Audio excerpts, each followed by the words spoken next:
Você sabe o que é infiltração ascendente e por que isso acontece na sua parede?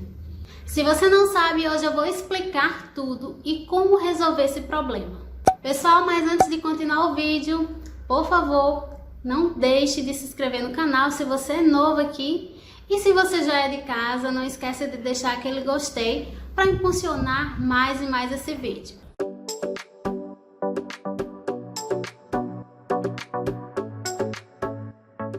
Existem vários tipos de infiltração, mas aqui eu vou falar hoje a infiltração ascendente, que é a infiltração que acontece de baixo para cima, ou seja, a sua parede ela recebe toda a umidade existente no solo. Daí com o tempo a gente começa a perceber o aparecimento daquelas bolhas, aquele afofamento na pintura, próximo ali do rodapé, e com o tempo ela vai subindo até mais ou menos 1 metro de altura. Aí com o tempo, pessoal, os problemas só tendem a piorar. As paredes vão sendo tomadas aos poucos por eflorescências e aquele cheiro forte de mofo, que é bastante prejudicial à saúde. Além do problema de saúde, que é o mais importante, vem também os problemas de estética, que fica muito feio a parede daquele jeito, muito manchada, e também um problema de segurança. E o problema de segurança, sim, devido à parede ficar constantemente úmida e com o tempo vai degradando ali os materiais e pode prejudicar muito a sua estrutura.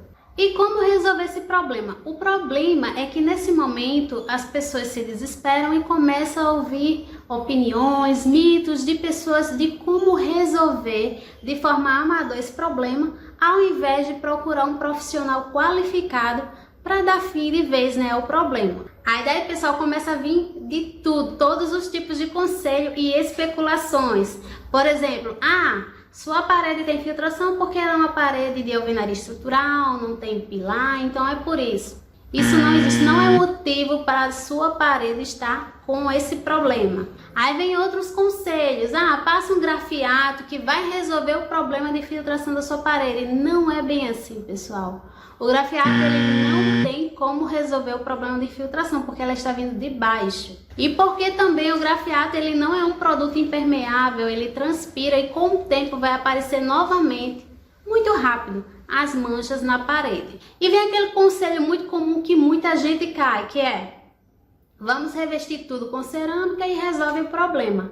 Dessa forma não vai resolver o problema, você só vai estar escondendo o problema. E aquele último conselho que acho que muita gente escutou: joga um cloro, uma água sanitária na parede, esfrega e está resolvido o problema do mofo. Mas a umidade está ali, a pintura vai descascar, vai aparecer novamente, então não está resolvido ainda, né, esse problema. Então, definitivamente não escutem esses conselhos. Eu vou começar agora falando o que você deve fazer.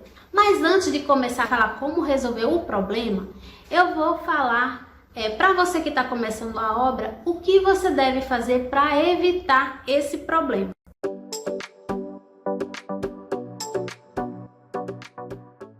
Então, para você que sua obra está começando, você está na fundação, você tem que tomar as seguintes providências. Então, antes das paredes, né, ser levantadas, a gente dá início ao baldrame, as vigas ali que vão apoiar essas paredes. Essa estrutura, né, essa fundação, ela fica em contato diretamente com o solo. Então, a primeira coisa que você deve fazer é impermeabilizar toda essa estrutura, todas essas vigas, para que essa umidade ela não passe e chegue à sua parede. No caso do baldrame, que é um elemento que fica enterrado, né, diretamente no solo, o ideal é utilizar uma impermeabilização rígida, geralmente com a argamassa impermeável e também a tinta asfáltica. E desse processo, pessoal, existe um passo a passo. Laís, mas eu sou obrigada a saber o passo a passo, não é o profissional que tem que saber? Isso mesmo, é o profissional. Mas se você é uma pessoa curiosa e gosta de estar por dentro de tudo que acontece na sua obra, segue aí a sequência direitinho de como tem que acontecer esse processo. No caso do baldrame, depois de executar todas as etapas de cura, depois de desenformar e depois da superfície estar extremamente limpa e livre de impurezas, então você vai passar a argamassa, Depois de a argamassa ser aplicada uniformemente, pessoal, tem que ter muita atenção nos cantos. E essa argamassa deve ser aplicada com espessura de 1,5 a 2 centímetros.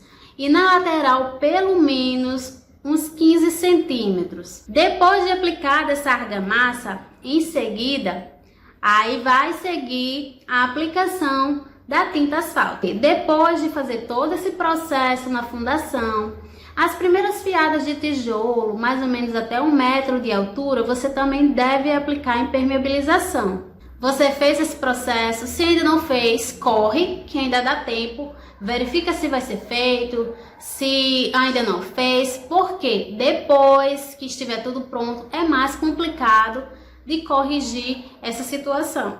Então, para você que não fez esse tratamento, não fez essa impermeabilização na fundação, ainda tem jeito? Tem como reparar alguma coisa?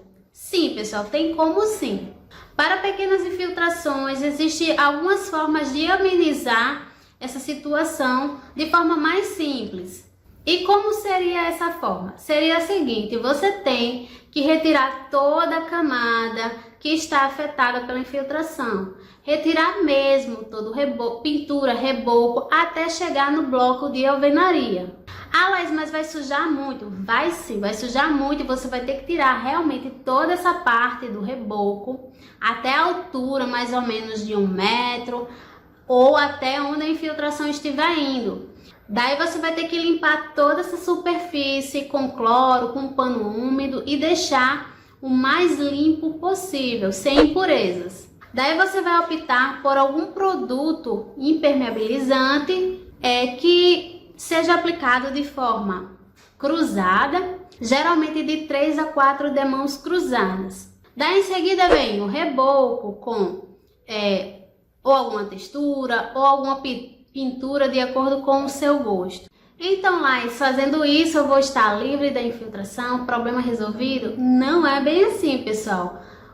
Esse método aí é uma forma de amenizar ou até de resolver pequenas infiltrações. Vai depender muito do nível, né, da infiltração na sua parede. Mas outras medidas você pode aplicar na sua casa para ajudar, né, a resolver esse problema. Como, por exemplo, se sua parede recebe muita chuva, fica muito encharcado ali na parede inferior, na parte inferior da sua casa, você pode optar por cobertura, todos, para amenizar esse acúmulo de água e afastar um pouco essa umidade dessa parede com problema. Os pisos revestidos na parte de fora podem ajudar também, porque daí a água não vai entrar ali no pé da parede, vai ser, né, encaminhada para outro local mais distante. Mas uma dica muito importante que pode ajudar bastante, consideravelmente, seria as grelhas coletoras de água, que vai coletar aquela água e vai afastar ali daquele local frágil, daquele local que não pode ter muito contato com água. Então, para você que está disposto a trabalhar duro para se livrar da infiltração, então a dica é a seguinte: você vai ter que realmente quebrar a parede. Ah, mas como eu vou ter que quebrar minha parede toda? Não. Você vai ter que quebrar a parede na parte entre a união da viga baldrame e da sua alvenaria. Quebrar todo aquele encontro. E como você vai fazer? Então esse serviço vai ser feito da seguinte forma: o seu pedreiro ele vai ter que quebrar parte da sua parede. Se sua parede for muito grande, esse serviço ele deve ser feito em partes. E principalmente se sua casa não for bem estruturada. Então você vai ter que fazer em um pedaço da parede, depois faz em outro pedaço, fecha, aí faz em outro pedaço, para não correr risco na estrutura da sua casa. Então, depois da quebra da parede, as duas partes, né, que ficaram, superior e inferior, elas devem ser limpas para poder ser impermeabilizada. Então, eu vou mostrar 2 exemplos de como pode ser feito.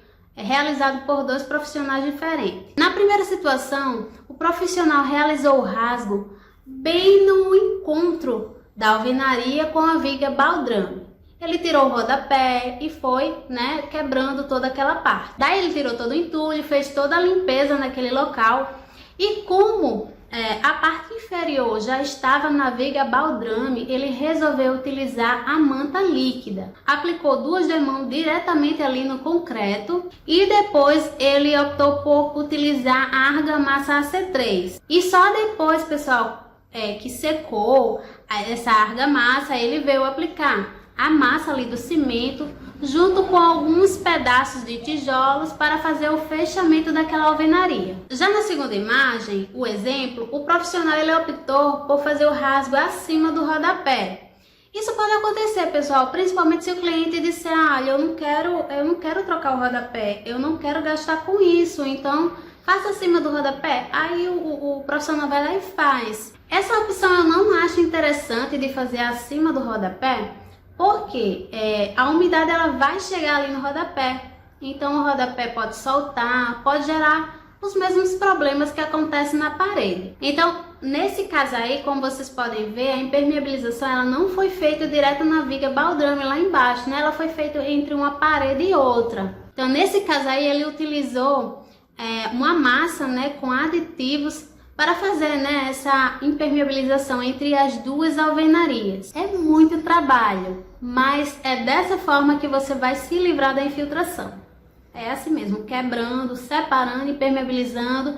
Dessa forma a água ela não vai ter como subir, ela não vai encontrar, vamos dizer assim, espaços, né, caminhos para subir, porque vai estar ali impermeabilizado, protegido. Então, pessoal, eu achei muito interessante trazer esse assunto para vocês, porque é algo que acontece de forma comum nas casas, principalmente em casas antigas. E lembre-se de sempre contratar um profissional qualificado para direcionar de forma mais consciente a sua obra, desde o projeto à execução da sua obra. Assim, muitas dores de cabeça serão evitadas e gastos desnecessários também. Então, pessoal, eu vou ficando por aqui nesse vídeo. Espero que vocês tenham gostado. Deixe nos comentários o que você achou. E até a próxima. Tchau, tchau!